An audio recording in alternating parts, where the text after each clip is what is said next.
श्री गोपाळ कृष्ण भगवान की जय. लीळा नंबर 270. साधाच्या सेवेचा स्वीकार. साधा पुढे गेली. मठ झाडून स्वच्छ केला. रस्त्यात शेण होते ते तिने पायाने बाजूला सारून वाट केली. पुजाऱ्याकडे भांडे मागितले. भांड्यात पाणी गरम करायला ठेवले. पुजाऱ्याकडून माळ गुंफून मागितली.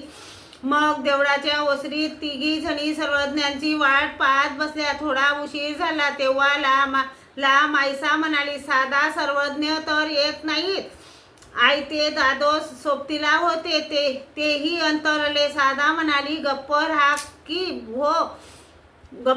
की हो आई, या इकडचा सूर्य इकडे निघेल. पण सर्वज्ञ खोटे बोलणार नाहीत अशा गोष्टी करीत होत्या. तेवढ्यात त्यांनी सर्वज्ञांना येताना पाहिले आणि साधाने ओसरीतूनच दंडोते घातले. मग सामोरे गेली. श्रीचरणा लागली. सर्वज्ञांनी विचारले, साधे हो, ही पायवाट कोणी केली? जीजी मी केली. सर्वज्ञ म्हणाले, का केली साधे हो? जीजी सर्वज्ञांच्या श्रीचरणावर धुळीचे कण जातील म्हणून केली जी. सर्वज्ञ म्हणाले, असं का? छान.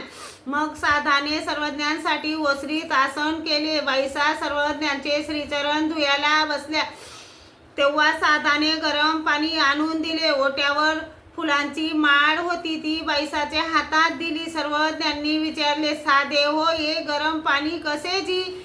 या पुजाऱ्याकडून भांडे मागून त्यात तापवले. सर्वज्ञ म्हणाले, माळ कशी काय? जेजी पुजाऱ्यांकडून मागितली. सर्वज्ञ म्हणाले, बाई साधा कार्यकुशल आहे, तिची तुम्हाला चांगलीच मदत होईल.